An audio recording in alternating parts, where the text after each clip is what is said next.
Langit senja merona di Yogyakarta, memancarkan keindahan yang memikat, seakan memperlihatkan kekayaan warna alami yang mempesona di ufuk barat kota ini.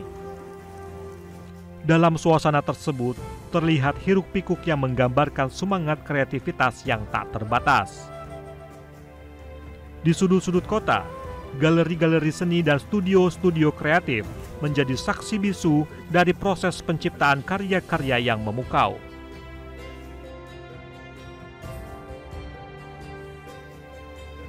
Di Galeri Kiniko Art misalnya, digitalisasi yang disertakan melalui QR Code juga memperkaya pengalaman ini dengan menyediakan akses langsung ke informasi mendetail tentang setiap lukisan dan instalasi yang dipamerkan. Upaya itu pun memungkinkan pengunjung untuk lebih memahami makna di balik setiap karya, terutama generasi Z yang terbiasa dengan teknologi digital. Nanti itu juga barangkali bisa di-upgrade jadi lebih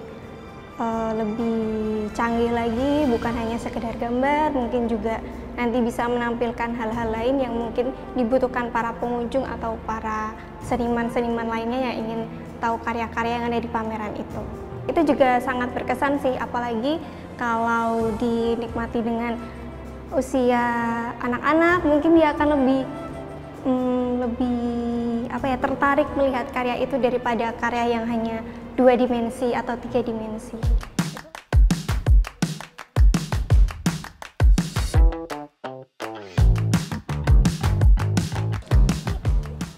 Bagus sih, gampang banget sih. Jadi kalau misalkan biasanya kan aku kalau misalkan lihat-lihat pameran seni itu kan cuma fokusnya ke lukisan aja, nggak fokusnya tuh cuman ke siapa nih yang karya gitu kan, jarang kan biasanya.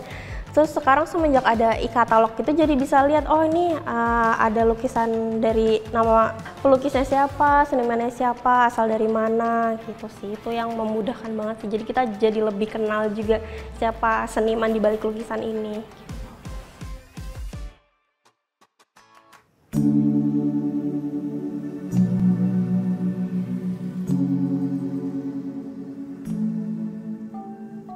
Begitu pula saat memasuki Museum Sonobudoyo yang dapat membawa pengunjung pada perjalanan yang tak terlupakan ke dalam warisan budaya Jawa yang kaya. Di pintu masuk, aroma sejarah dan keindahan seni klasik langsung menyapa dan memberi pengalaman yang mendalam kepada pengunjung dengan menjelajahi artefak berharga. Di tempat ini, terdapat wahana interaktif bersumber dari manuskrip kuno yang divisualisasikan ke dalam sebuah animasi. Manuskrip kuno yang tersimpan di Museum Sonobudoyo tidak hanya menjadi jendela ke masa lalu, tetapi juga menjembatani pemahaman tentang nilai-nilai tradisional, kebijaksanaan lokal, dan peristiwa-peristiwa yang membentuk identitas budaya di Yogyakarta. Nah, itu kan ada di naskah yang ada di tempat kami. Sehingga itu diambil, kemudian bagaimana ceritanya, itu yang kemudian divisualisasikan di dalam sebuah animasi. Nah, cerita-cerita itu yang kemudian kalau orang datang ke museum melihat naskah kan kadang-kadang baca aja nggak bisa. Tapi dengan melihat visualisasi seperti itu, mereka bisa tahu, oh dulu sejarahnya Yogyakarta seperti ini toh.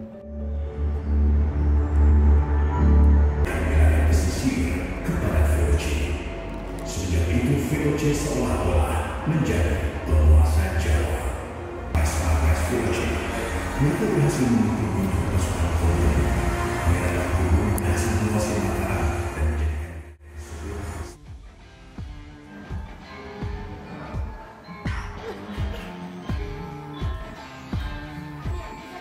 Museum di bawah Dinas Kebudayaan Daerah Istimewa Yogyakarta tersebut juga memberikan pengalaman berbeda sekaligus mengubah cara pengunjung berinteraksi dengan koleksi museum.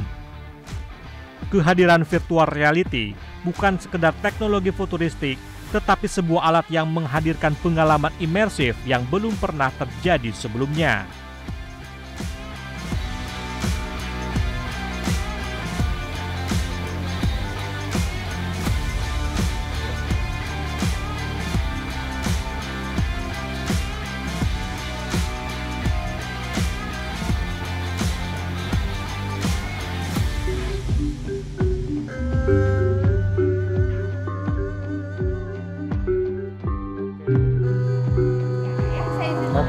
makasih.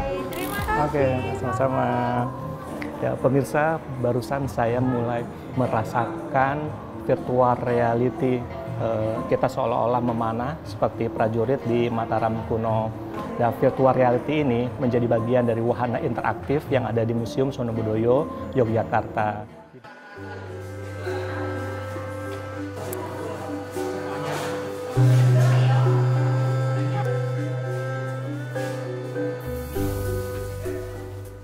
Kemudian yang sedang kami lakukan ini, kami ingin berusaha melakukan kolaborasi dengan ANRI, Arsip Nasional Republik Indonesia, yang mana kami tertarik untuk mengolah data-data yang mereka miliki, tentang datanya misalnya foto statis yang mereka miliki yang banyak sekali terdapat. Nah, selama ini misalnya di ANRI, foto-foto tersebut hanya sebagai data yang statis saja, tapi ini bisa diolah dengan memanfaatkan berbagai teknologi seperti biometrik pengenalan wajah, juga berbagai teknologi digital signal processing, digital image processing, maupun teknik komputasi yang lain, agar kita bisa mengolah data-data tersebut dengan kata lain mudahnya, dengan data itu bisa bercerita pada kita apa yang terjadi di masa lampau. Ini yang menarik sebenarnya dari peninggalan budaya itu.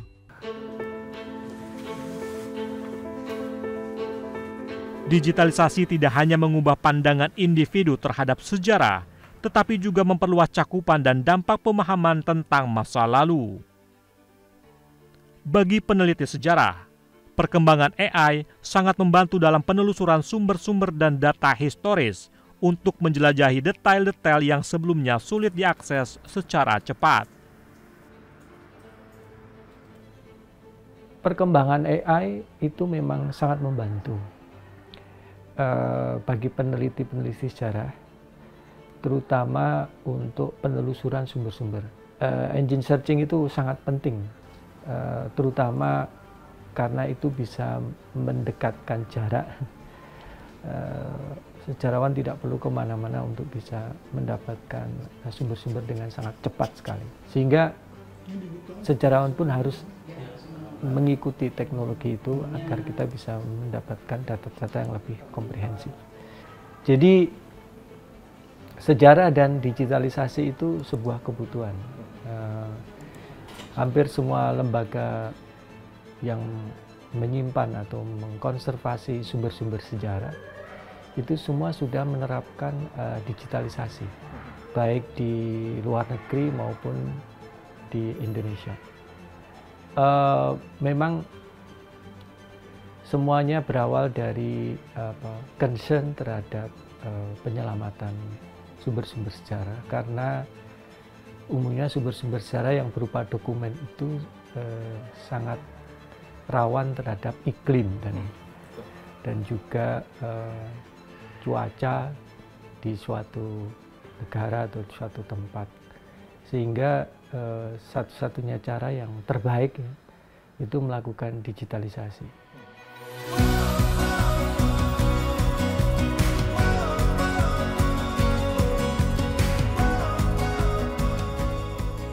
Peran penting teknologi tersebutlah yang membawa peradaban manusia memasuki era digital yang tidak hanya menjanjikan inovasi, tetapi juga menuntut pengelolaan yang bijaksana guna meraih manfaat maksimal bagi keberlanjutan dan nilai-nilai yang diwariskan kepada generasi mendatang, termasuk memberikan kesempatan untuk dunia pendidikan dalam memperkenalkan budaya Indonesia dengan lebih luas lagi.